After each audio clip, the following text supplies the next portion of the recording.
8월 마지막 주일부 예배 참여하신 여러분들에게 룻에게 임했던 하나님의 은혜의 핏줄기가 여러분의 삶 가운데 날마다 흘러넘치시기를 주의 이름으로 축복합니다.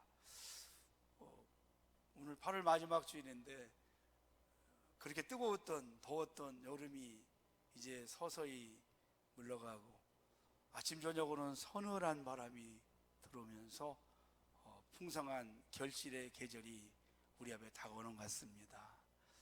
이 계절에 많이 어렵고 힘들지만 오늘 믿음과 소망을 가지시고 아까 그 청년처럼 절망에서도 다시 일어난 것처럼 이 가을에 이제 많은 열매와 풍성한 은혜들이 넘쳐나시기를 다시 한번 간절히 소망합니다.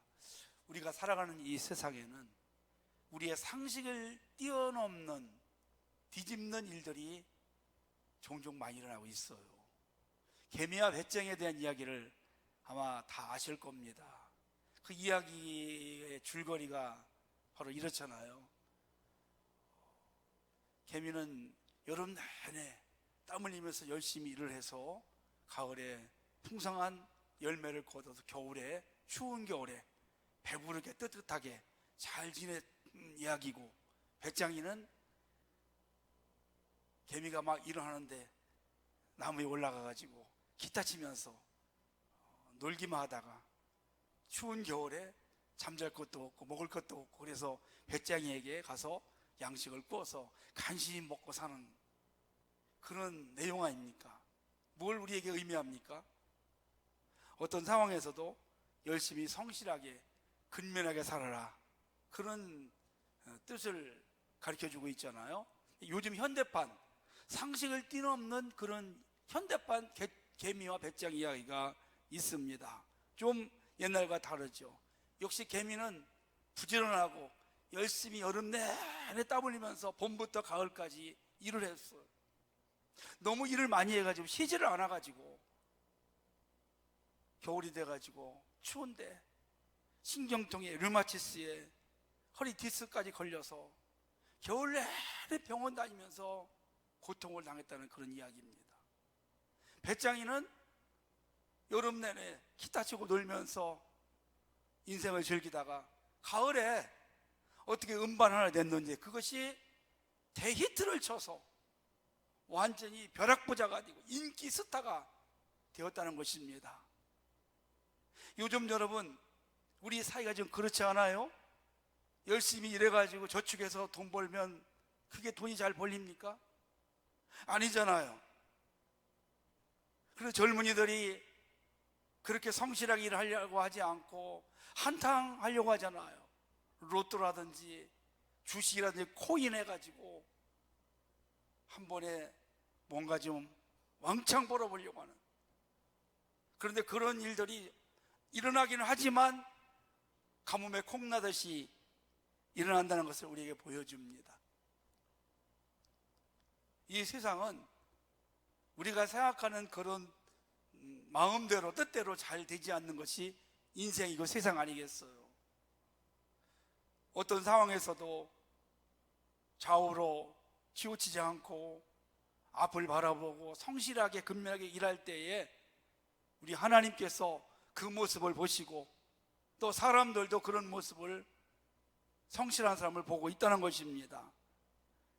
그래서 결국 그런 사람이 승리한다, 이것이 옛날이나 지금이나 변함없는 진리라는 것을 오늘 룻기를 통해서 우리에게 보여주고 있습니다. 먼저 3장 10절을 제가 한번 읽어볼게요. 그가 이르되 내 딸아 여호와께서 내게 복 주시기를 원하노라. 내가 가난하건 부하건 젊은 자를 따르지 아니하였으니 내가 베푼 인애가 처음보다 나중에 더하도다. 자, 지금 룻이 어떤 상황일까요? 우리가 지난 주일날 나오미를 통해서 룻이 목욕하고 기름 바르고 옷을 시장하고 타작마당 있는 보아스의 밤중에 이불 속에 들어가라고 이렇게 이야기를 했잖아요. 이게 참 쉬운 일이 아니었지 않습니까? 그래도 루시 시어머니의 말에 어머니의 말대로 내가 다 하겠습니다. 그렇게 해서 지금 들어갔어요. 이 말 속에는 시어머니가 며느리 룻을 결혼시켜 주려고, 그 인생을 행복하게 만들어 주려고 하는 시어머니의 어떤 전략이었습니다. 그리고 이 룻에 대한 그 삶의 모습이 보아스에게 귀에 다 들어갔고 그가 보고 있었어요. 아침부터 저녁까지 열심히 성실하게 일하는 그 룻을 주인인 보아스가, 남성인 보아스가 아주 유심히 본 겁니다. 그리고 오늘 본문에서도 다시 말씀을 하면 내가 빈부를 불론하고 연소한 자를 쫓지 않았다. 이 말은 내가 헛된 데 마음을 두지 않고 시어머니를 모시면서 그렇게 바르게 성실하게 섬기고 살았구나. 젊은 여인이 젊은 남자를 쫓아갈 수도 있고 또 부자나 유력한 자를 찾아서 도움을 청할 수도 있음에도 불구하고 그렇게 하지 않았다는 것을 보아스가 룻에게 지금 말을 하고 있는 것입니다. 사랑하는 성도 여러분, 우리가 하나님이 어떠한 분이신가, 또 하나님은 우리 인생을 어떻게 이끌어 가시는가, 하나님의 계획과 섭리 안에 이 룻이 지금 들어있다는 것을 룻기서를 통해서 우리에게 보여주고 있는 것이죠. 그래서 결국 어떻게 되었어요? 룻은 시어머니의 말대로 보아스의 발치 이불 속에 새벽에 살그머니 들어가서 거기 있다가 아침에 나왔어요. 아마 밤을 새면서 나오미는 어떻게 되었을까? 우리 며느리 룻이 과연 보아스의 발치에 들어가서 있다가 일이 잘 되었을까? 아니면 쫓겨났을까? 망신당했을까? 일이 숲으로 돌아갔을까? 아마 뜬 눈으로 밤을 샜을 것 같아요. 그리고 돌아온 룻에게 나오미가 이렇게 말을 합니다. 어떻게 되었느냐? 어떻게 되었느냐? 내 어머니가 계획한 대로 잘 되었습니다. 아마 이것이 성경에 기록되어 있지 않지만 하나님의 계획과 섭리와 같습니다. 그래서 새벽까지 그렇게 날이 셀 때까지 있다가 지금 왔습니다. 그리고 보아스가 빈손으로 보내지 않고 보리를 이렇게 6대나 주었습니다. 이렇게 오늘 룻이 고백을 하게 되었습니다. 자, 그러면 하나님은 가냘픈 여인, 별 볼 일 없는 여인, 절망에 있는 여인, 그 룻에게 은혜의 빗줄기를 내려주셔요. 그래서 우리는 룻을 통해서 받는 교훈이 있습니다. 어떠한 어둠과 가로막힌 상황 속에서도 우리가 하나님을 바라보고 주어진 자리에서 낭망하지 않고 최선을 다해서 나아가면 하나님은 때가 되면 이렇게 길을 열어주신다는 것을 우리에게 보여줍니다. 자, 첫 번째 보아스를 우리가 한번 생각해 보겠습니다. 보아스는 그 지역의 유력자입니다. 그리고 아직 결혼을 하지 않았습니다. 어떤 모습을 우리에게 보여줍니까? 섬기는 삶을 보여줍니다. 섬기는 삶, 인정 있는 삶이었어요. 내 딸아 어떻게 되었느냐? 이렇게 나오미가 아침에 집에 들어온 루스에게 물었을 때 그 말 속에는 그래 보아스가 너를 받아주더냐, 더 깊이 이야기하면 그래 결혼이 성사되겠느냐, 그런 뜻입니다. 그 당시에 남자의 이 발치에 이불 속에 들어가서 남자가 가만히 있으면 그 이불로 옷자락으로 덮어주면 그 여인은 바로 내가 결혼할 대상자라, 청혼을 받아주는 그런 뜻으로 그 당시에 그게 관례였습니다. 아마 룻이 보아스의 발치에 들어가서 있다가 날이 새기 전에 집으로 돌아오게 된 것이죠. 자, 오늘 보아스가 어떤 사람일까요? 돈이 많고 지역에 유지이면서 그는 겸손했습니다. 그리고 섬길 줄 아는 사람이었습니다. 룻이 집으로 돌아갈 때 빈소로 보내지 않고 보리를 6대, 6번이라고 이렇게 이야기했는데 6대, 아마 그거면은 며칠 먹을 양식일 거예요. 이것을 보내주는 그 넓은 아량의 마음, 바로 이것이 약한 자를 섬기는 보아스의 그 마음이었습니다. 사랑하는 성도 여러분, 그렇습니다. 우리 그리스도인들이 하나님을 잘 섬긴다고 이렇게 하면서 육신의 부모를, 또 연약하고 불쌍한 사람들을 외면하고 살아서는 안 된다는 것을 보아스를 통해서 보여주고 있어요. 부모님께 효도하는 것과 하나님께 충성하는 것이 어쩌면은 이 본질이 같습니다. 하나만 잘할 수도 없고 하나를 소홀히 할 수가 없어요. 하나님을 잘 섬기는 사람은 부모님을 잘 섬기고, 그리고 가난하고 연약한 사람들을 외면하지 않는 그러한 삶을 살아가는 것. 부모님을 잘 섬기는 사람이 하나님을 어떻게 소홀히 할 수 있겠어요? 이 두 가지는 항상 병행해서 나아가는 것이 이게 온전한 믿음의 삶인 줄로 믿으시기를 바랍니다. 어떻게 하면 우리가 부모님을 잘 섬길 수 있을까? 어떻게 하면 가난하고 어려운 이웃들을 외면하지 아니할 수 있을까? 우리 주님의 마음을 갖는 것입니다. 긍휼의 마음을 갖는 것입니다.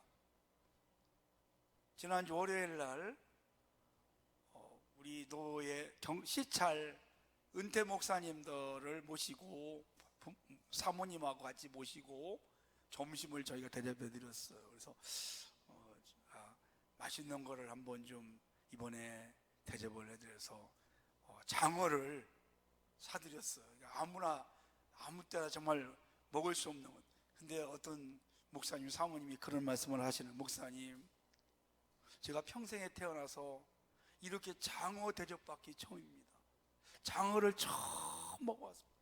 저 지금 천국에 와 있습니다. 이게 꿈인지 생신인지 모르겠습니다. 대접하는 제가 부끄러웠어요. 너무 좋아요. 실컷 또 한번 잡숴보시라고. 실컷 한번 잡숴보요.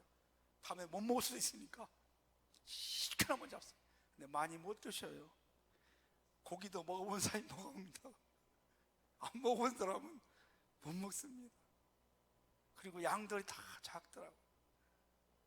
그래도 얼마나 그 자리가 감동이었고 좋은 자리인지.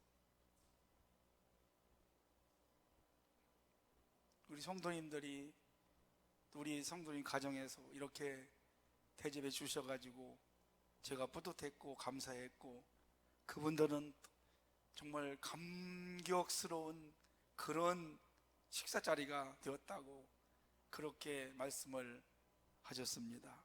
사랑하는 성도 여러분, 바로 이것이 주님의 사랑을 나누는 것이고 이것이 진정한 섬김의 모습인 줄로 믿습니다.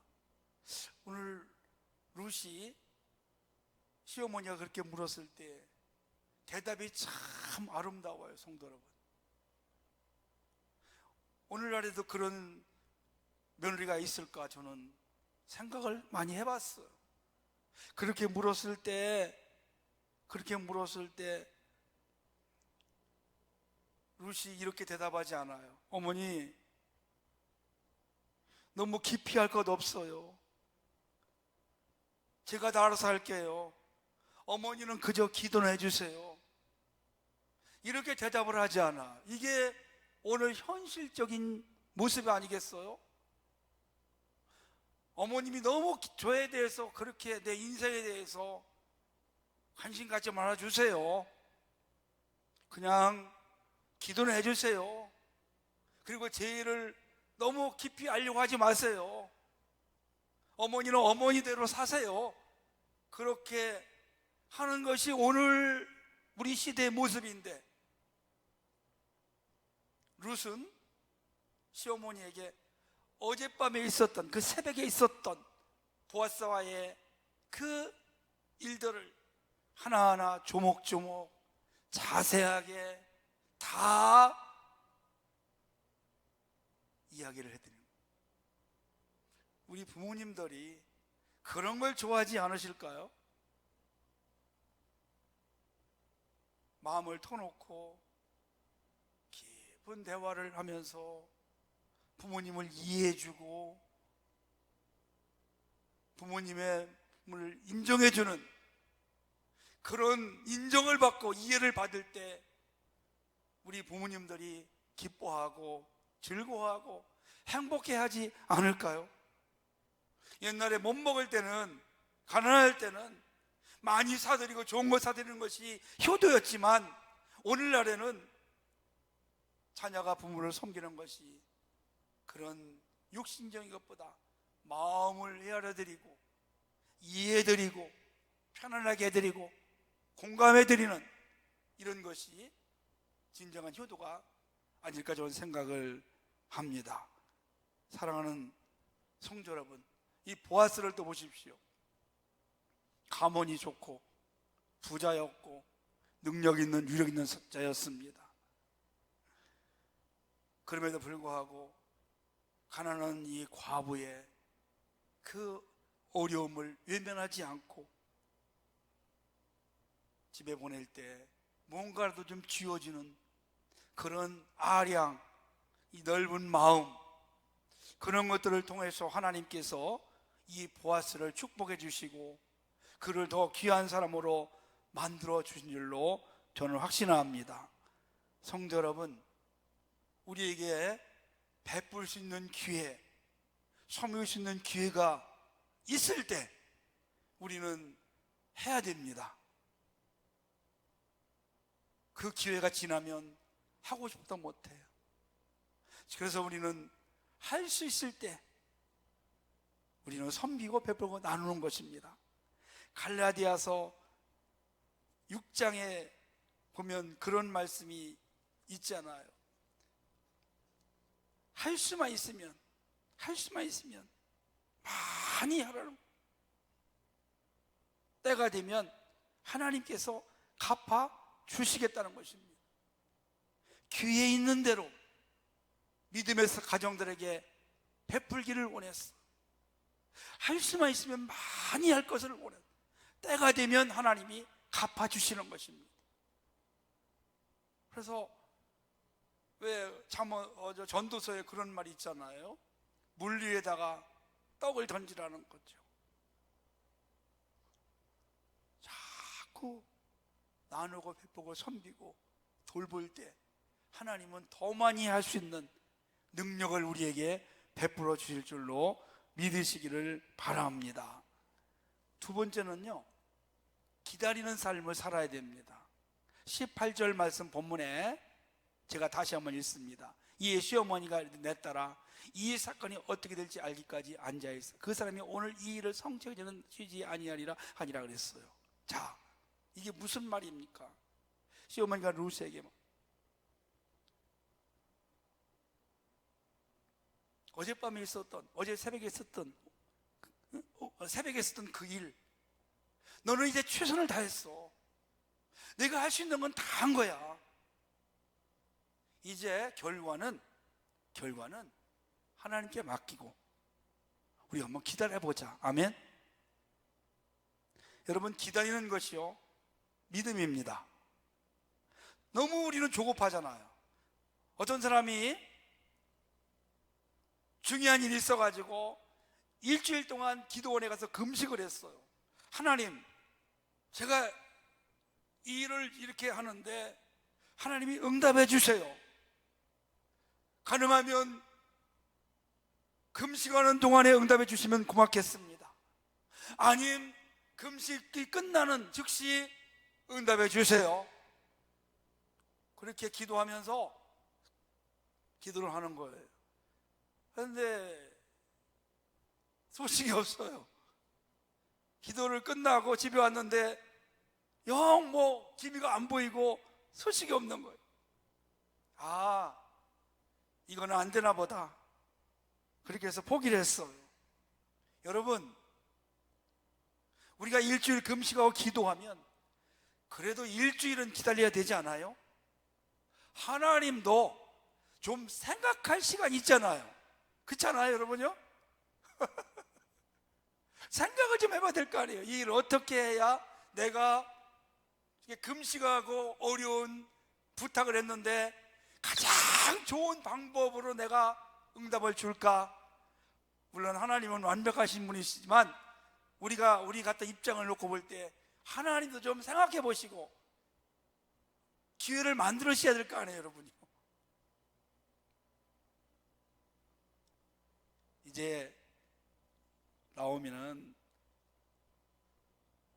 룻이 어떻게 될까? 과연 보아스가 룻을 아내로 맞이하고 청혼해서 아내를 맞이할까?